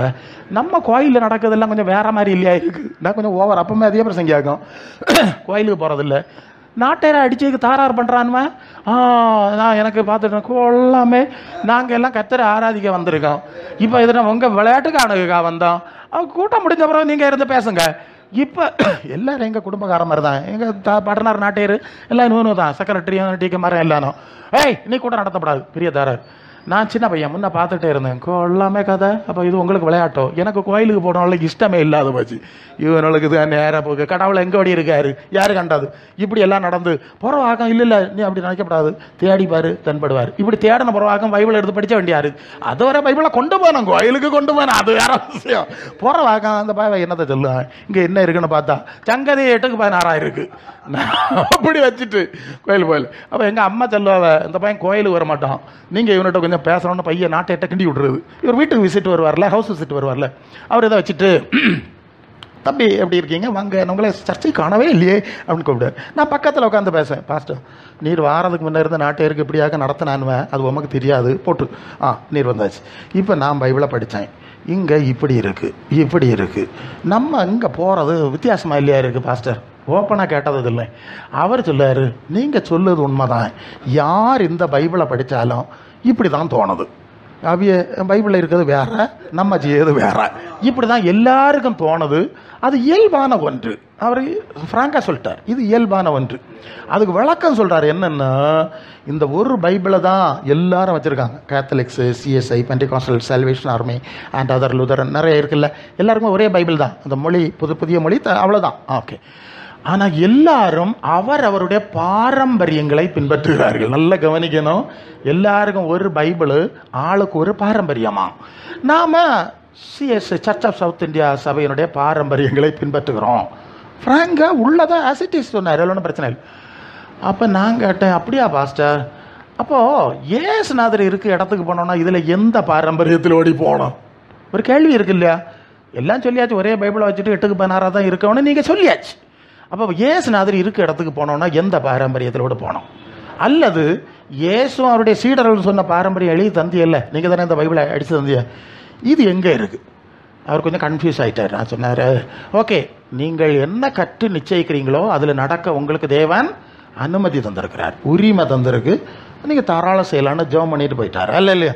அப்படி படித்து தான் இப்போ உங்களுக்கு பிரசங்கம் பண்ணிகிட்டு இருக்கேன். இல்லை இல்லையோ அன்பு பிள்ளைகளே, இது இருந்தல்ல வீட்டில், நாங்களும் படித்தோம்ல, படித்ததுனால தானே பிரசங்கியார் ஆனும், படிக்காமல் இருந்ததுனால தானே பிறகு எல்லாம் கண்ணெல்லாம் குழிகள் வந்து விலை எல்லாம் ஆடி அப்படி ஆன பிறகு இனி பண்ண பண்ணிட்ட போனோம், சித்த பண்ணிட்ட போனோம் கடைசியில். ஓகே, வந்த சந்தோஷம், உங்களை யாரும் குறை சொல்லலை, நான் நடந்த சம்பவத்தை சொன்னேன். இன்னொரு ஆள் இருந்தார், அவர் சுதந்திர போராட்ட தியாகி, நெய்யூர் பக்கத்தில் இருந்தார். அவருக்கு தியாகி பென்ஷன் கொடுத்துருக்கு, வீடு கட்டி கொடுத்துருக்கு, அவர் திருமணம் ஆகாதவர். ஸோ அந்த பக்கம் நான் சுவிசேஷ பணிக்கு போகும்போது இப்படி ஒருத்தர் இருக்காருன்னு கேள்விப்பட்டு அவரை பார்க்க போனால் என்னை வரவேற்றார், அன்புடன் பேசிகிட்டு இருந்தார். அவருடைய உங்கள் அனுபவத்தை சொல்லுங்கள் அப்படின்னு அந்த அனுபவங்களை கேட்டேன். என்னோட வயசில் பெரியவர் அப்போ. ஸோ அவர் அப்படி சொல்லுவார், ராஷ்ட்ரீயம் தேசியம்னு சொல்லி என் வாழ்க்கை அம்பட நாசமாக்கி போட்டேன். ஏசுநாதருக்கு பின்னால் போயிருந்தால் சொர்க்கமாவது கிடச்சிருக்கா பாரு, கொள்ளாமா. அவர் சொல்லிட்டு இருக்காரு, கண்ணில் இருந்து கண்ணீர் இப்படியே கண்ணாடி கீழே ஓடி வடியுது. அல்ல இல்லையா? எனக்கு என்ன சொல்லுன்னு தெரியலை. அவர் சொல்லாரு, எல்லாத்தையும் முடிச்சாச்சு, இனிமேல் மண்ணுக்கு போனோம், பட்டாயெல்லாம் தந்திருக்கானே என்ன அடிச்சு விட்ருக்கு. ஏசுநாதருக்கு பின்ன போயிருந்தா சொர்க்கத்துக்கு அது போயிடலாம். உங்களுக்கு மனசிலாச்சா? அதான் நான் நேரத்தை சொன்னேன், பின்னிட்டு நோக்க நமக்கு விடவா. அல்ல இல்லையா? உங்கள் நாடகம் எல்லாம் அங்கே பார்க்கலாம். அப்போ உயிரோடு இழந்தவரோடு நடக்கிறவர்கள் தானே அந்த ஜீவனுள்ள ஒரு தேசத்துக்கு போக முடியும், சொல்லுங்க. அதுலேயே அடிப்படை. செத்து போன ஆளெல்லாம் வாழ்கன்னு அடிச்சுட்டு இருந்தா எங்கே போகிறதுக்கு? அந்த அம்மையே அங்கே வந்திருக்குது. ஆனால் பின்ன அப்படி தான் வருது. அது அப்போஸ்தலர் 1:14 அநேக ஸ்திரீகளோடும் இயேசுவின் தாயாகிய மரியாளோடும் அவர்கள் ஜெபத்திலும் வேண்டுதலிலும் தரித்திருந்தார்கள். என்னத்துக்கு? பரிசுத்த ஆவியை பெற்றுக்கொள்வதற்கு. இல்லையா? அடுத்த அதிகாரத்தில் பரிசுத்த ஆவி வந்து இறங்குச்சு. அப்போ இயேசுநாதருக்கு பரிசுத்த ஆவி வேணும், சீடர்களுக்கு பரிசுத்த ஆவி வேணும், அன்னை மரியாளுக்கு வேணும். அப்போ உங்களுக்கு வேண்டாமோ? என்ன சொல்லுது? இப்படி தான் நான் திருப்பதியில் பேசி போடுவேன். அல்ல இல்லையா? வேணுமா வேண்டாமா? அது வேணும் பிரசங்கார். இப்படி கதையெல்லாம் இருக்கு இல்லையா? ஆமாம் இருக்கு, திறந்து படிச்சனா. இல்லைன்னா போக வேண்டிய இடத்துக்கு மரியாதையாக போனோம். அல்ல இல்லையா? சரி அன்பு பிள்ளைகளே, என்ன புரிஞ்சிய? நாம் வந்து இயேசு இருக்கிற இடத்துக்கு போனோம், அதான் முதல் விஷயம். அவர் இருக்கிற மாதிரி ஒரு சரீரத்தை கொடுப்பேன்னு சொல்லிட்டார். அதாக்கும் அடுத்த பவர்ஃபுல் மேட்டர். அவர் மகிமை ஒளி உடை கொடுக்குறார். அதான் வெளிப்படுத்தல் 3:5. அவனுக்கு ஒளி உடை, ஏற்கனவே இருந்த உடை அது இழந்துட்டான், இனி திருப்பி கொடுக்குறேன். 1 Corinthians 15:40-41. சூரியனுடைய மகிமை வேறே, சந்திரனுடைய மகிமை வேறே, நட்சத்திரங்களுடைய மகிமை வேறே, மகிமை வித்தியாசமாக இருக்கிறது. மரித்தோரின் உயிர் தழுதலும் அப்படியே இருக்கு. அல்லேலூயா. அது வெளிப்படுத்தல் 19:8. சுத்தம் பிரகாசமுள்ள மெல்லிய வஸ்திரம் தரித்துக் கொள்ளும்படி மணவாட்டி பரிசுத்தவான்களை கலைக்கப்பட்டது. அது பரிசுத்தவானுடைய நீதிகளே. அல்லேலூயா. புதிய உடல், புதிய சரீரம், புதிய மகிமை. அல்லேலூயா. ஆமாம், புதிய மகிமையை கொடுக்குறாரு. வெளிப்படுத்தல் 3:21, நான் ஜெயங்கொண்டு யாரு? இயேசுநாதர் தான் ஜெயங்கொண்டிருக்காரு. பிதாவாகிய தேவனுடைய சிங்காசனத்தில் அவரோடு கூட இருக்கிறது போல ஜெயங்கொள்ளுகிறவனையும் என்னோடு கூட இருக்கும்படி நான் அருள் செய்வேன். அல்லேலூயா. இயேசு தவிர ஒரு ஆளுக்கு இந்த அதிகாரம், அதனால தான் பேசிட்டு இருக்கிறேன். இல்லையோ, அவர் சொன்னதை கேட்டு அவர் நடந்த பாதையில் நடந்தேன்னு வை. அதாவது அந்த வசனம் சொல்லுதுல, பேசியர்ல, உன்னதங்களில் அவரோடு கூட உட்காரவும் செய்தார். எங்க உட்கார செஞ்சாராம்? உன்னதங்கள். பூமியின் உயர்ந்த ஸ்தானத்தில் சாசு சொல்றேன். பூமியின் ஆமா, ஏசுநாதர் இழுத்துட்டு போனாங்கல்ல, மலைக்கு இழுத்துட்டு போனாங்கல்ல, இழுத்துட்டு போய் இதெல்லாம் காட்டி எல்லாம் உனக்கு தருவேங்கிறான். ஆனால் ஆண்டவர் சொல்றது என்னது? அதை வந்து 7 பேசிய 2:7, கிறிஸ்து இயேசுக்குள் நம்மை அவரோடு கூட எழுப்பி உன்னதங்களில் அவரோடு கூட உட்காரவும் செய்தார். செய்தாரா செய்வாரா? செய்தார்னா பாஸ்டன்ஸ் தானே, பாஸ்டன்ஸ் தானே. அப்ப நம்ம உன்னதங்களில் உட்கார்ந்தாச்சா? சொல்லுங்க, உங்களுக்கு தெரிஞ்சா சொல்லுங்க. உட்கார்ந்தாச்சா? ஆமா, அது ஒரு சிக்கலா இருக்குல்ல. இனிதானே உட்காருவோம். இதென்ன உட்கார்ந்தார், உட்கார செய்தார்னு பாஸ்டன்ஸ்ல சொல்லியிருக்குன்னு கொஞ்சம் குழப்பமா இருக்குல்ல. உங்களுக்கு தான் குழப்பம், ஆண்டவரோட நடக்க அளவுக்கு குழப்பம் கிடையாது. அதான் ஏற்கனவே சொல்லிட்டார்ல, மத்தேயு 6:20-21, உங்கள் பொக்கிஷம் எங்கே இருக்கிறதோ உங்களுக்கு இருதயம் அங்கே. இப்ப ஐடியா கிடைச்சா? உலகத்துல இருக்குது எலும்பும் சதையில இருக்கு, மனசு அங்க கிடக்கு பரலோகத்துல. இப்ப புரிஞ்சா? உன்னதங்கள்ல உட்கார தெரியுதா? ஞான ஸ்நான அனுபவத்தை ஒரு மரித்தோர் உயிர்த்தெழுதலின் அனுபவமா சொல்லி இருக்கு. ரோமர் 6ஆம் அதிகாரத்துல அடக்கம் பண்ணப்படுதல்னா பழைய மனுஷனை புதைக்கிறது, திருப்பி தண்ணியிலிருந்து மேலே எழும்பி வர்றது, இயேசுவின் புதிதான ஜீவன் உள்ளவர்களாய் நடந்து கொள்ளும்படி அந்த ஞான ஸ்நானத்தை சொல்லியிருக்கு. அது ஒரு அடக்க ஆராதனை, உயிர்த்தெழுதல் நிகழ்வு. சரிதானே? இதை தான் கிறிஸ்துவுடனே கூட எழுந்தீர்களா? ஒரு உயிர்த்தெழுதலின் அனுபவம் உங்களுக்குள்ள வந்ததா? ஒரு புது சிருஷ்டி வந்ததா? பரலோக சிந்தை வந்ததா? இன்னும் மண்ணானவன் எப்படிப்பட்டவனோ மண்ணானவர்கள் அப்படிப்பட்டவர்களே, வானத்துக்குரியவர் எப்படிப்பட்டவரோ வானத்துக்குரியவர்களும் அப்படிப்பட்டவர்கள் சொல்லி இருக்கு. 1 Corinthians 15ஆம் அதிகாரத்தில் ஆமா அங்கே சொல்லியிருக்கு. 44 பக்கத்தில் என்ன வரும்? சரி, அப்போ மண்ணானவர்கள் வானத்துக்குரியவர்கள். 47 அது 48, மண்ணானவன் எப்படிப்பட்டவனோ மண்ணானவர்களும். 1 Corinthians 15:48, மண்ணானவர்கள் அப்படிப்பட்டவர்கள், வானத்துக்குரியவர் எப்படிப்பட்டவரோ வானத்துக்குரியவர்களும். நீங்க எப்படிப்பட்டவர்கள்? அதுல இப்ப கேள்வி. அது வசனம் எல்லாம் எழுதியாச்சு. நம்ம கேட்கணும், நான் எப்படிப்பட்டவன்? மண்ணானவனோ வானத்துக்குரியவனோ? மண்ணில் மனசை வச்சிருக்கேனோ சொர்க்கத்தில் வச்சிருக்கேனோ? உன்னதங்களில் இருக்கிறேனோ மண்ணில் கிடந்து உருளுகிறேனோ? ஆமா, இந்த பிள்ளைகள் வந்து மண்ணாலஞ்சு கிடக்குது மாதிரி. நீங்க எப்படி இருக்குதே சொல்லுங்க. வரியம் எத்தனை ஆச்சுன்னு.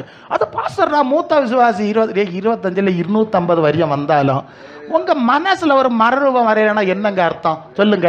நீங்க வந்து ரோமர் 12:2, நீங்கள் இந்த பிரபஞ்சத்துக்கு ஏற்ற வேஷம் தெரியாமல் பரலோக தேவனுக்கு பிரியமும் நன்மையும் பரிபூர்ணமான சித்தம் இன்னது என்று பகுத்தறியத்தக்கதாக மனம் புதிதாகிறதுனாலே மறு ரூபம். மனசு புதுசாச்சா? நீங்க சொல்லுங்க.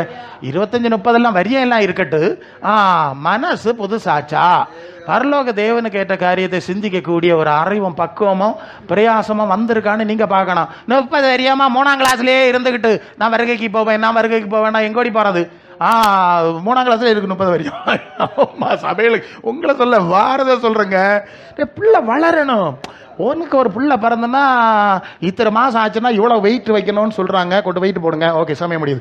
ஓகே, வெயிட் வைக்கணும்னு சொல்கிறாங்கல்ல, கரெக்டாக பார்க்குறீங்கல்ல. வெயிட் இல்லைன்னா பாஸ்டரே பிள்ளைக்கு வெயிட் இல்லை 5 வரியாமா ஆச்சு, பிள்ளை தொட்டில் விட்டு இறங்கலைன்னா நீ கேக்கு கொடுப்பியா, முட்டாய் கொடுப்பியா? உனக்கு சங்கடம் இருக்குல்ல பிள்ளை வளரணான்னு. அப்போ ஆண்டவருக்கே இருக்கணும் இல்லையா பிள்ளை வளரணான்னு? இருக்கப்படாதா? அவரை போல வளரணும் இல்லையா? உன்னை போல வளரணும் உனக்கு பிள்ளைல ஆசை, அவரை போல வளரணும்னு அவருக்கு பிள்ளைகள்ட்ட ஆசை. ஏன் தானே நீங்க வளர்ந்தியலா? ஒன்னும் வளராம இருக்கிறதுக்கு டாடி மம்மி பாட்டெல்லாம் எழுதுறோட உயிர் தயிர் மண்ணாங்கட்டியல இல்லையா? ஒத்த பைசாக்கு உதவாது. சரி, அப்ப கிறிஸ்துவ கேட்ட சிந்தை வரணும், கனி வரணும், குணம் வரணும், வளர்ச்சி வரணும், மகிமையின். அப்ப எல்லா அதிகாரமா வந்துடும். அப்ப போவோம் என்ன கண்டு ஓடும். அண்ணா வந்துட்டாண்டு, அண்ணா ஏசுநாதர் வராரு. சமயம் முடிச்சுட்டு அவரு சாது சுந்தர் சிங்னு ஒரு ஊழியக்காரரு, அவர் இங்கெல்லாம் வந்திருக்காரு, நெய்யூர் நார்ல இங்கெல்லாம் வந்திருக்காரு. இங்கே எங்கேயோ ஒரு தெரு வழியாக போயிட்டு இருந்திருக்காரு. அங்கே எங்கேயோ ஒரு வீட்டில் மாடியில் ஒரு பொம்பளை ஒரு ரூமில் அடைச்சி போட்டு வந்துருக்கு. வாலிபாப்பில் பேய் பிடி பயங்கரம், ஆனால் அடைச்சி போட்டுருக்கு. இது என்ன பண்ணுச்சு? அது அடைச்சி போட்டுருக்கனால அது ஜன்னலை திறந்து ரோட்டையே பார்த்துட்டு இருந்திருக்கு.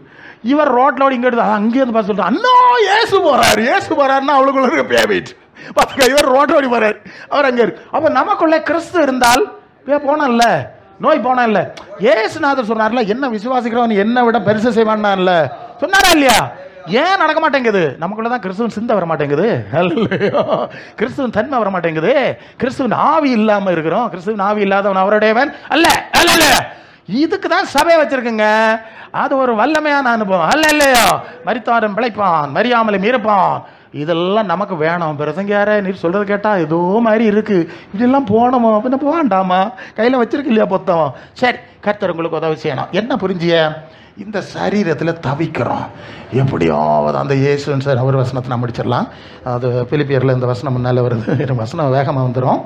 பவுல் சொல்கிற அந்த வசனம் இருக்குது, இந்த சரீரத்தை விட்டு, அது பிலிப்பியர் 1:23-24, கிறிஸ்து இந்த தேகத்தை விட்டு பிரிந்து கிறிஸ்துவுடனே கூட எனக்கு ஆசை உண்டு, அது அதிக நன்மை. அப்படி இருந்தும் நான் சரீரத்தில் தரித்திருப்பது உங்களுக்கு ஊழியத்துக்காக இருக்கனே. அப்போ சரி, இயேசுவோடு இருக்கிறது அதிக நன்மை, ஆசை. உங்களுக்கு அந்த ஆசை வந்ததா? விருப்பம் வந்திருக்கா? அதுதானே பிரச்சனை. இப்போ நீர் அங்கே இருந்துக்கிட்டோம், நாங்கள் இங்கே இருந்துக்கிட்டோம். அப்பா இருக்க இடத்துக்கு பிள்ளைக்கு போகிறக்கு இஷ்டம் இல்லைன்னா அது சங்கடம் இல்லையா? யோசித்து பாருங்க. நமக்கு அந்த இஷ்டம் வராண்டாமா? வரணும். கர்த்தர் உங்களுக்கு கொடுக்கணும். அப்போ இந்த சரீரத்தில் பல தவிப்பு கஷ்டம் எல்லாம் இருக்குது.